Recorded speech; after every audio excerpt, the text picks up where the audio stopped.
so many great players over the years. Can you tell me some of the commonalities maybe that you've seen with those players that and maybe differences as well that you might point out and in having to coach them? I just think no matter what you do, you always have to be willing to learn and always have to have your antenna up, because particularly in tennis, I really don't think there's a way to do things.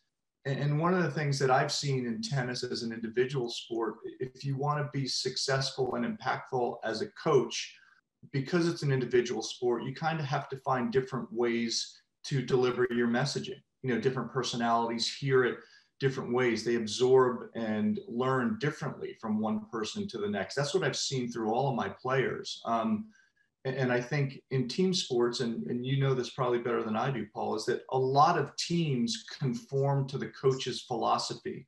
There is a philosophy and there's a strategy that's given in an umbrella fashion out to the team. And so the team kind of adapts to the coach. And I think a tennis coach, or I would probably venture to guess that a golf coach or any other individual sport has to adapt. I know in particular, let's say Pete Sampras was very different than Roger Federer. You know, Pete liked clear, concise, simplistic messages. You wanted to get your message across very quickly. You wanted it to be more directive, less inquisitive. He'd ask one question, want 2 or 3 themes about why they work, how they work, and boom, let them go. Roger, you know, when we started together, we'd spend a lot of times in a hotel room with snacks going through videos, and he would bounce ideas off me. I would bounce ideas off him. He was very inquisitive, liked to talk and evolve through the process to learn. Tim Henman was the same way. Tim really was very interested in not only what worked, but why it worked, and then how it plugged into his game. Pete was much more simplistic and directed. He just wanted kind of facts, why it works for him, and then let him go do it.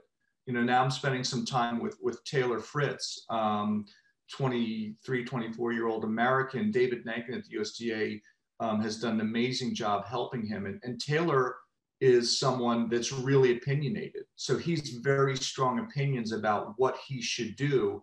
So there's a lot more debate, perhaps even more debate than I had with the great, you know, the all-time greats that I mentioned, which is really interesting. And so for Taylor, the balance is trying to get him to buy into a philosophy and get him to understand why. So these are just a couple of different skills that I've had to adapt to try to figure out how to be successful as a coach. And for me, that's one of the reasons why I love it so much, is that you have to figure things out. And there isn't a set way, right? And I think, you know, Paul, you know, you and I talked about this years ago when we went through some of the coaching education and the coaching development. There's many different kinds of coaches as well. I don't consider myself a great technical coach. I think that there's a lot of great technical coaches, you know, from the early developmental stages, let's say 8, 9 years old through 14 or 15 to get the foundation. That's about shot production. That's the technique of hitting the ball. That's understanding biomechanically what has to happen so that you're successful. That's very different than what I do.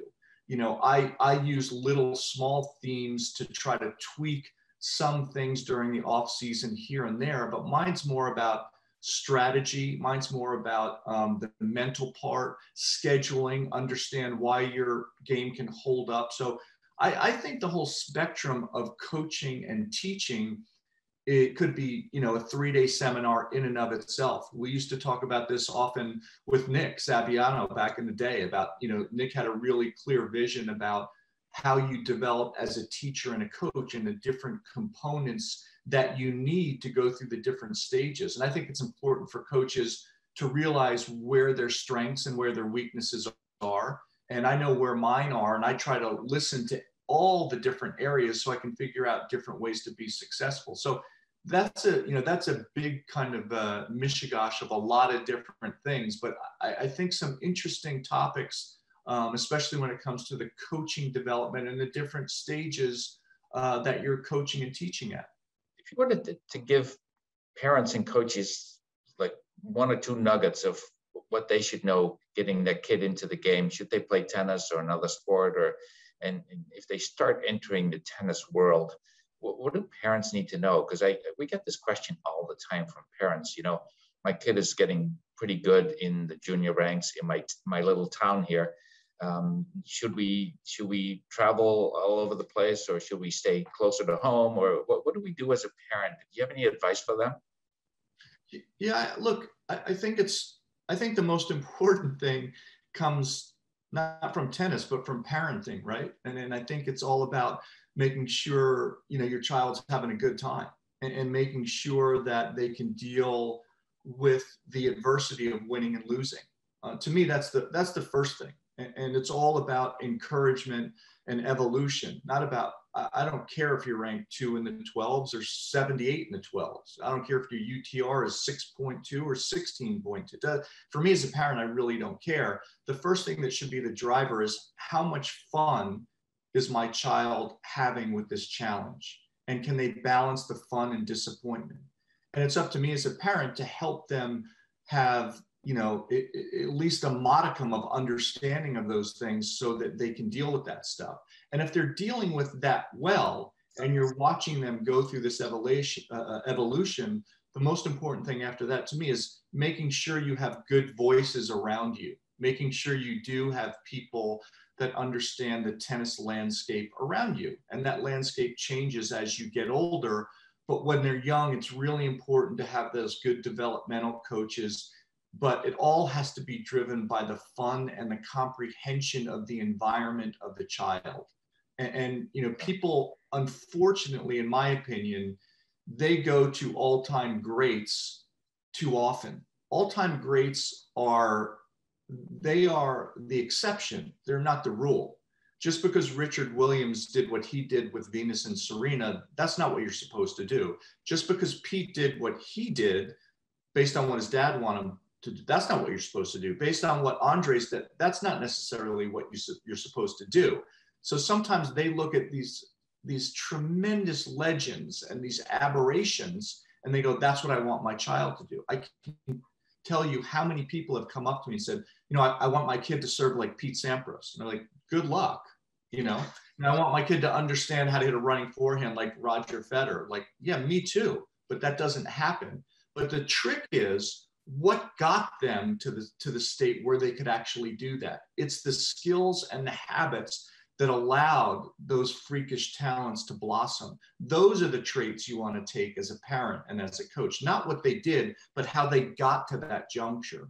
And, Pete's laser focus to me was one of the most amazing things I've ever been around. And that was his ability.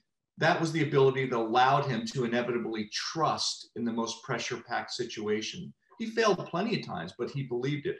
Roger's ability to have this youthful exuberance and joy and love for tennis after so many years is something I've never seen before in my life. But that's allowed him to be successful until 39 years of age. So yeah, you have to take these things into the equation and not just what you see. And that's about having good people around you. And that's about having an understanding of the evolution of the process that's taking place.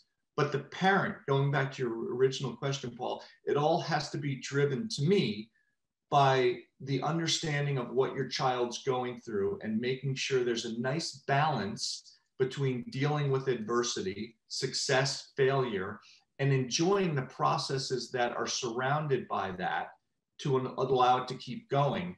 And then once the child really starts to get engaged, then it's getting the right tennis people to help you manage the situation. And also as a parent, I learned this the hard way too. You have to know what you don't know. My son, Nicholas, got very into basketball.